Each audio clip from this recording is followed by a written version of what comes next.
Assalamu alaikum, viewers. At the beginning of the episode, we see that Osman enters the city, and after getting off the train, Fatima moves forward calling Baba Baba, and she gets entangled with Osman. Osman says, "I am fine, don't worry." So Fatima says, "I was afraid that something bad happened to you, Baba." On this, Osman says, "No, don't be afraid, who can hurt me? I never do anything before I know that it is safe." At this moment, Maloon Khatun and Bala Hatun also come there, and is very happy to see Usman Saab safe and sound. Then Usman Saab says, "Now tell me, where is that dog who is helping Tajuddin Noyan?" The woman in the fire says, "He is in the graveyard." "What happened to Gundul Saab and his daughter-in-law Ayesha Khatun?" Usman Saab says, "Tajuddin Noyan does not want to give us. He wants to take something from us without giving us. Come on, I am waiting for everyone in the diwan." He says, along with this, Usman Saab moves forward. There, Ayesha Khatun tells Gundul Saab in the cage, Tajuddin Noyan has set his eyes on Usman. Today he tried it, but if he doesn't listen he will destroy it. So, Taju says that before the other person knows, he crushes the prey with his teeth, and he knows that it is difficult to attack the horse. This dog must have arranged his game according to him, which is now called Isha Hatun. Usman is the last hope of the cows. If they fall, the cows will be destroyed. Hearing this, Taju says that no, the cows will always be stable. We have to get out of here somehow. Then we will stand like lions in front of this dog. So Isha Hatun says, "How many times have we tried, Baba?" Jaban Gundul Sahib says, "I will not come away from this imprisonment. I will save my tribe and my daughter. I cannot sit here and waste my life. I will either face this dog and kill him or die on the spot, but not like this." There we see that in the wall, that man says to the women and soldiers, "And Jaito Khan is getting ready for war. He wants the soldiers from us, but his real intention is to weaken our strength. He does not want anyone to be stronger than him." So Manan Khan says he will take us into the war and will make a solution for the Byzantines in the weakest moment. As you say, Mr. Usman, if we bend then. But Gundus did not bend. That's why he started attacking his tribe. Bala Hatun asks, "In your opinion, which way should we go, my lord?" So Mr. Usman says Tajuddin Noyan is hiding his diamond fist behind the tomb of Makmal. "I have invited him to my table to get time." This is what Alkum Khatun asks, "Mr. Usman, why are you trying to get time?" "As you say, Mr. Osman, I will start the Great War. Now inform all the Sardarans and tribes. We're going to start a new war. This war is very important for the future of Turkey. But before that, we will go to Tajuddin Niyal to take Gunduz and Aisha Hatun. They are related to the Kai tribe and Amahema. They are our honor and honor. If we let them take anyone, how will the others trust us?" After hearing this, the Alchum women ask, "How will we snatch from my father and sister-in-law?" So Osman says, "I have left Turan as a spy in the declaration of Tajuddin." Along with this, we see that scene when Turan was present in Mangaloo. After this thought, Orhan asks, "Is it enough to be our spy in my presence? How will we attack?" So Osman says, "That place is the head of Tajuddin Noyan's declaration. He did not bring them there to show that they are alive, but he will take them in his own way." After hearing this, Elkum asked, "Are we going to save them on the way?" So Usman said, "Your family will not be able to take away their power by snatching them. They will not go from this land. They will use someone who hates us the most." So Malhan said, "He will talk to Mehmet, sir." After hearing this, Usman said, "He can't do anything, because I have kept Jerkutai with him. I am controlling his." There we see that in the jungle, Tajuddin Noyan is moving forward with the soldiers. At this moment, we see that a person is sitting on the road.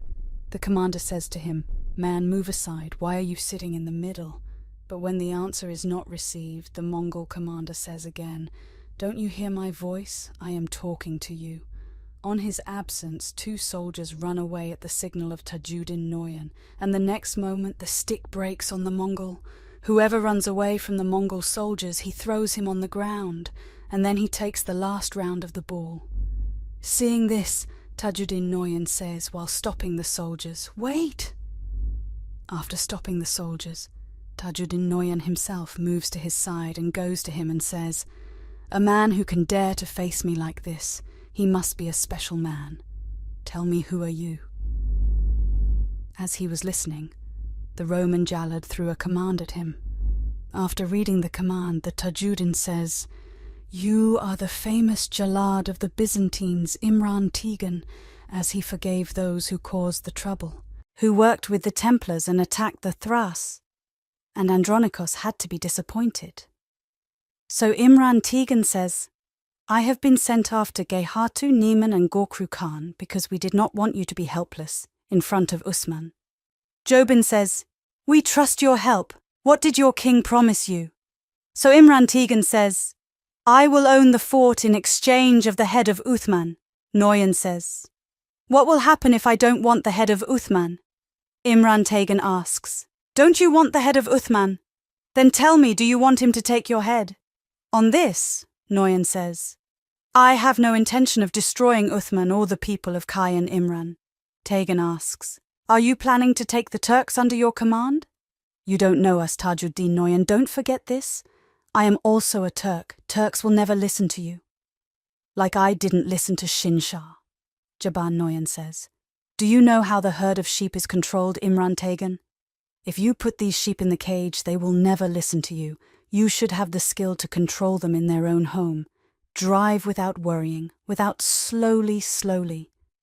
So Imran Tegan says, "Will you make those sheep into dogs and send them against your enemy? Your Sultan Uljaito is only dreaming. If that same group becomes the reason for your problem, what will you do?" So Nayan says, "Until we want, no one can become the reason for the problem." Imran Tegan. If they do not obey the command, Imran Tegan says, "Then I will take the head of Usman." Nayan asks, "Do you think you can take the head of Usman alone?" "Yes." So Imran takes the sword and raises his voice. Hearing his voice, his spies come out from all sides. Nuhyan is shocked to see the strange and poor face of his soldiers. "Here," Nur asks Usman Sir, "what is the order about the princess? How long will we keep her here?" Then Usman Sir says, "It is time for the princess. She will be caught by Tajuddin Nuhyan, and she will bring information from there as our spy. We will also stay on our promise." After hearing this, Elchum Khatun says in anger, "Usman Sir, you are talking about your plan. Princess, spy, etc. But you said that you will save my family. You didn't say anything about it. You never even mentioned the lifeless head of Tajuddin Noyan." Hearing this, Usman Sir moves forward and says, "Girl, I know you are angry, but you can't work with your husband during the fight. We are trying to work properly, but still, if Elchum Khatun says something, then Bala Khatun says in anger, 'Elchum Khatun, be alert. You are addressing Usman Sir. Know your limits. We are working hard for your and your family's life.'" While listening to this, Aljam Khatun gets angry, and as Usman Sahib pointed out, Malun Khatun goes after him. Then Usman Sahib says, "We did all that we could have done with our brains. Rest is dependent on courage and strength. Send a message to all the Sardars. I am announcing that I am being promoted. Either we will be eliminated or we will be saved from this crisis." Then we see that Aljam Khatun gets angry and enters the room, and as she enters she throws the cap off. Then she says, "You collect your wounds yourself. No one can benefit you." At this moment Maloon comes there and says, "I didn't realize because of the hunting clothes, but you are very beautiful, mashallah." So Elcham says, "Thank you, but it is more important for a person to be beautiful. My mother used to say, I couldn't save my father and the tribe in Maloon Khatun. I can't do anything." Obviously there are many problems in Mr. Usman's family. So Maloon says, "You don't know Mr. Usman, dear. Mr. Usman never lets anyone down. He will save your father and sister-in-law. Don't worry," Elcham says on this. "I don't know if you understand me or not, but I have learned that I should not trust anyone. I have no one except my father whom I can trust." Hearing them, Maloon Khatun says, "When I came to these shores, I was like you. I didn't care about anything except my father and the tribe. This means I can understand you well. I know why you wear clothes like this. You think you have to be strong. You are the daughter of the leader.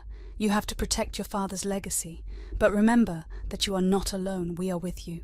So guys, this episode ends here. If you like the video, then like it, subscribe to the channel and click on the bell icon. Inshallah. See you in the next video. Till then, take care of yourself and your loved ones.